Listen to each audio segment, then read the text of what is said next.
years, the best baseball environment I've ever been in was the World Baseball Classic in Miami. Oh, God, it was nuts. I couldn't believe it. I was like, why are all baseball games like this? It was so loud. Everyone was screaming. It was like total chaos. It was so fun. And the more guys I talked to, they're like, yeah, like that's how winter ball is. Like, that's the environment at winter ball. I'm like, oh, let's do it here. Like, everyone was standing at a baseball game. Like, the whole game. Everyone's yelling and chants. It was like being at a soccer game. Yes. When you have baseball's never had more talent. Everybody throws 98 miles an hour. Everybody throws 98. The athleticism in the sport is crazy. So are the personalities. Let them shine. Let them out. So Jalen Hurts got the start in the Eagles' preseason opener last night, but fans didn't get to see too much of him. He only played in the first 2 series of the game. He completed 3 of 7 passes for 54 yards with no touchdowns and no interceptions. And Nick Sirianni said he was pleased with Hurts' performance. They were great in the first half, by the way. Terrible in the second. But Philadelphia actually, and again, remember years ago, Detroit went undefeated in the preseason and then went 0-16. You have no idea what you're getting. Right. But I will say this, in the first half of all the highlights, you're like, oh, they look like they've taken it seriously. They're taking to coaching because they didn't make any mistakes. They didn't turn it over. It was very efficient, very smart. They had a very good first half. For our opinion of Nick Sirianni so far, the players seem to really like him. They're always talking about him, so they seem to be buying into his style and whatever he's doing in practice. I thought they looked good in the first half. I mean, look, it's preseason. There's no schemes. There's no game plans. You're just trying to see what players are and get them reps if they're young and evaluate guys that are on the edge of the roster. Yeah, I mean, the Patriots last night had a rookie running back from Oklahoma, and I'm like, oh, he popped. That's it. Now, he's 4th on their running back list, but I was like, oh, you can play that guy. They need playmakers, and I was like, when I watched that game, I was like, forget Mac Jones. That running back from Oklahoma, like, that's a dude. I did think Mac Jones had a nice night. Yes. I didn't know what to expect, but I felt satisfied with what Mac Jones did last night. But I would have liked to see more of Jalen Hurts, but I do think that this is a bit of a sign that Jalen Hurts is right now the starter, because generally that's how you're going to play your starter backup setup in a preseason game. Again, we know what Joe Flacco is. I don't buy into this quarterback competition. Oh, you know what else Philadelphia did last night? Jalen Reagor, the receiver, the first-round pick, was it last year or the year before, actually made a couple of nice plays. There was a lot of concern after year 1, like, is he a bust? Can he play? He had a little bit of a breakout, so that's good for Philadelphia. They need some perimeter playmaking ability. So, on the other side, Dwayne Haskins got his first in-game action as a Steeler last night. They did get the win, 24-16 over the Eagles, whatever you want to do with that. He did have a strong performance, though. He completed 16 of 22 passes for 161 yards and a touchdown, and Mike Tomlin was very impressed. Really thought he was in command tonight. He did a great job of communicating with people, going through progressions and so forth. He had a 3rd down play. That was, 3rd and 8 or so forth, and I saw him go through 3 or 4 reads and throw the ball over the middle of the field and convert for us. And that was just a snapshot of the type of night he had tonight. I thought he was very much in command of his play. Well, he's a big, strong kid who was a first-round pick. Dwayne Haskins, I mean, listen, I said this when he came out. He looks the part. Big, strong, and accurate. Well, he had some maturity issues, which he obviously exhibited in Washington. No, I don't think that's going to continue in Pittsburgh. It's a different culture. No, it's better ownership group, but it's like when you watch Dwayne Haskins, that is what Washington thought they were getting. Right. He can move a little, big, tall. Throws a very nice. I mean, Urban Meyer's a pretty smart guy. Urban Meyer said he was the best. I mean, look, he throws a real ball. Urban Meyer said he was the best quarterback prospect he'd ever had. Any school. Tebow, Chris Leak, JT Barrett, all these guys. He was like, that's the best quarterback prospect I've ever had. Well, we're all very impatient with quarterbacks in general. Me and you specifically. Right. Don't give young quarterbacks a long runway.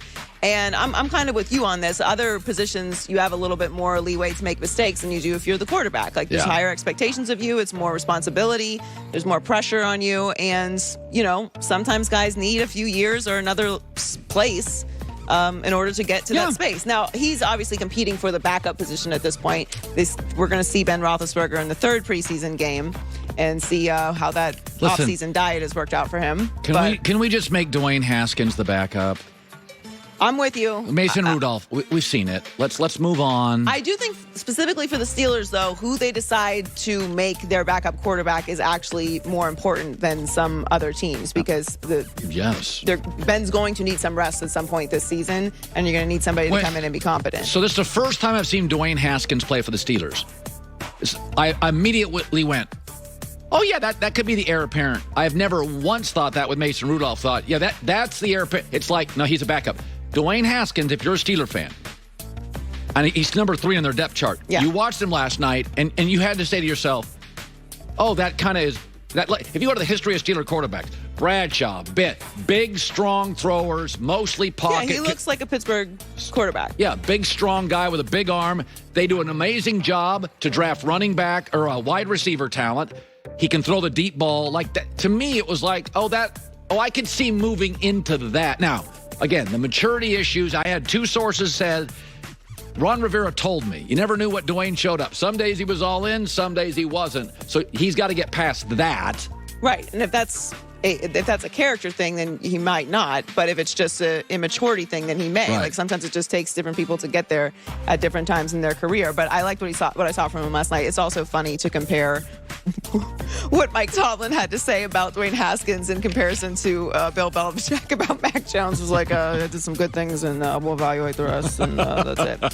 So the Cowboys are still being cautious with Dak Prescott as he works through his shoulder strain. He hasn't been able to do much during practice recently, which he said was especially tough when he held a joint practice with the Rams. But when they get to the regular season, he'll be good to go. He said, I felt like I could go out there, especially when you had the crowd going and the excitement. Your adrenaline's rolling, and you hate missing a day like this, but I feel great, and I'll be ready when it really matters. So he feels like he's going to be ready for the beginning of the season. I do too. I do too. I just want to see him get through the season healthy, as do obviously the Cowboys.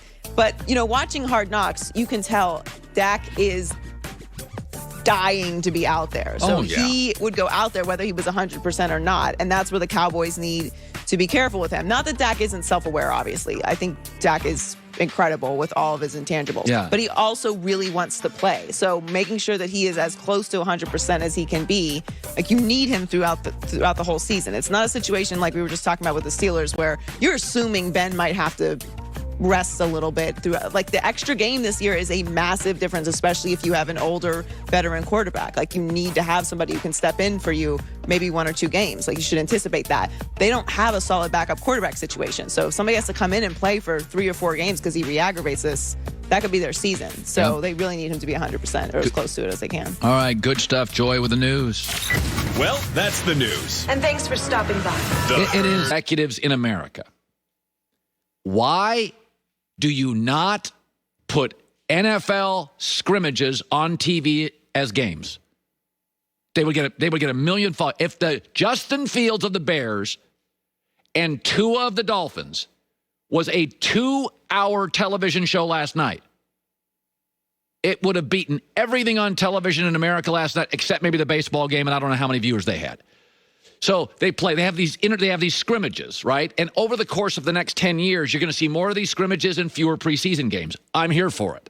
I think it's undervalued. Like the summer league for 20 years, nobody took care of the summer league. Nobody paid attention to it. Now they put it on and it gets real ratings, right?